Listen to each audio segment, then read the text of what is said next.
Hello everyone, welcome back. So student, now we are going to start our remaining topic, that is market demand function. As in the previous class we had discussed individual demand function, now we are going to start market demand function. Market demand function, it show how market demand for a commodity is related to its various determinant. Okay, so as in the previous class we had studied that there is a relation between of individual demand with its determinant. Now in this concept, as it is written market demand, so here it is the relation, it will be market demand versus related to its various determinant. Okay, तो market demand और उसके जो determinant है इनका जो relation होगा वही कहलाएगा market demand function. The market demand determinant functions will be the same as per individual demand with a little change. थोड़ा सा चेंज है इसमें, वो क्या है, dx is equal to f px pr y t e, यहां तक तो सेम है. Okay, then n and yd is added. Market demand में ये एक दो नए आइटम जुड़ जाते हैं जो कि हैं n और yd. हम इनको डिस्कस करेंगे. So as you know, dx will be market demand. In individual demand, dx was quantity demanded, but here it will known as market demand. Px price of a commodity, Pr price of related goods, Y income of consumer, T taste and preference, E expectation, and population size. Now N means population size. It means population of a country.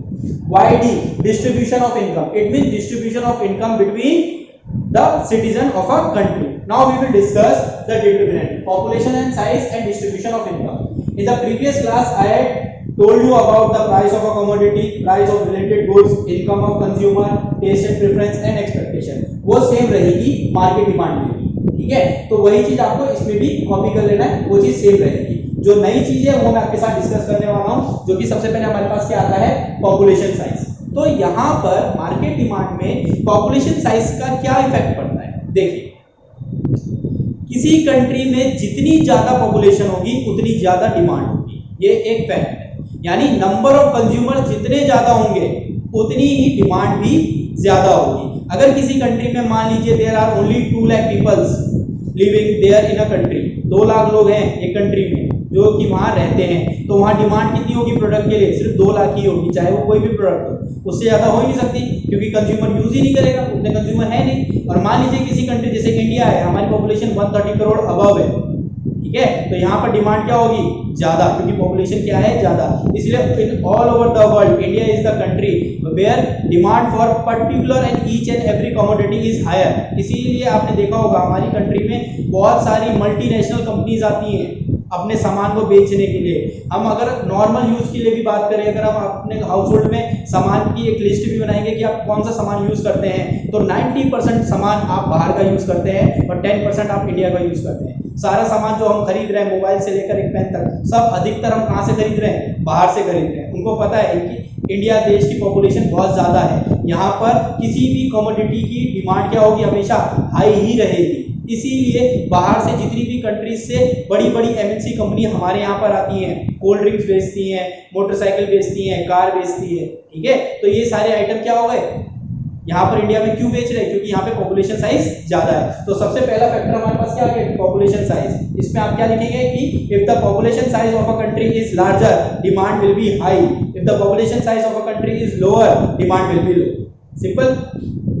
Next, distribution of income. अब distribution of income कैसे determinant बनता है, यानी कैसे effect करता है demand को. तो आप इसमें यहाँ पे ये समझिए कि if in a society income is distributed among the richer only, which means richer become more rich.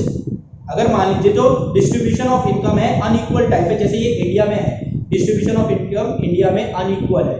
अमीर को बहुत ज्यादा पैसा मिल जाता है, गरीब के पास कम ही पैसा रहता है, यानी अमीर अमीर होता जा रहा है और गरीब गरीब का गरीब ही है. तो ऐसी सिचुएशन में क्या होगा, जो लग्जरियस प्रोडक्ट, क्योंकि अब पैसा किसके पास है, सिर्फ अमीरों के पास है, तो जो लग्जरियस प्रोडक्ट होंगे, AC, TV, fridge, car, mobiles, ठीक है, और ब्रांडेड क्लोथ्स, ब्रांडेड शूज, ये कोई गरीब थोड़ी अफोर्ड कर सकता है. ये कौन अफोर्ड करता है, अमीर ही करते हैं, यानी जिनके पास पैसा होता है. तो जो डिमांड होगी इन गुड्स की, लग्जरियस गुड की जो डिमांड होगी ये ज्यादा होगी. इसका मतलब उस सोसाइटी में जो प्रोडक्शन होगी लग्जरियस गुड की, ये ज्यादा होगी.